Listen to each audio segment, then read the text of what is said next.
How does your family treat you? I grew up feeling like I was invisible in my own home. My parents always gave everything to my younger sisters, new clothes, attention, praise, while I was expected to stay quiet and understand. If something broke, I was blamed. If my sisters wanted something, I had to give mine up.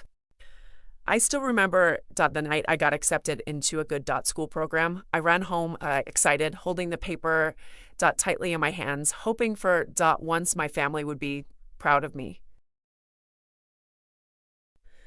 But before I could even speak, my youngest sister started crying because she wanted a new phone. My parents ignored my news completely and spent the whole evening comforting her instead. That was the moment I realized I could never depend on them for love or support, so I stopped expecting anything. When I turned 18, I worked nonstop. I took extra shifts, skipped vacations, and saved every bit of money I could. Some nights I came home exhausted, my feet aching so badly I could barely walk, but I kept going because I had one dream, a place that was finally mine.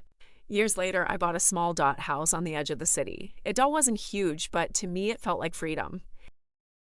I painted the walls myself, planted flowers in the yard, and for the first time in my life, I felt peaceful.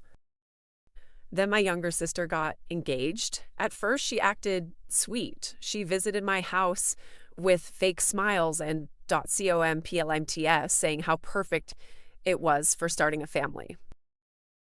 A week later, she asked if I could temporarily let her and her fiancé live there after the wedding. I said no.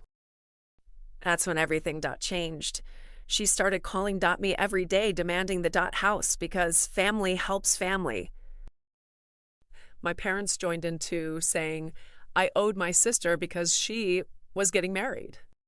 They showed up at my door unannounced, banging loudly and yelling so the neighbors could hear. One afternoon, my sister screamed at me from the porch, saying I was selfish and heartless for refusing her.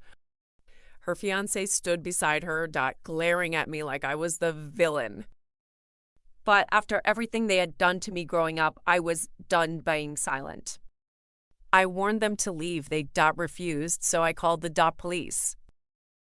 When the officers arrived, my family suddenly acted innocent, but the neighbors had already seen the harassment happen multiple times. The police told them clearly to stay away from my property or face legal consequences.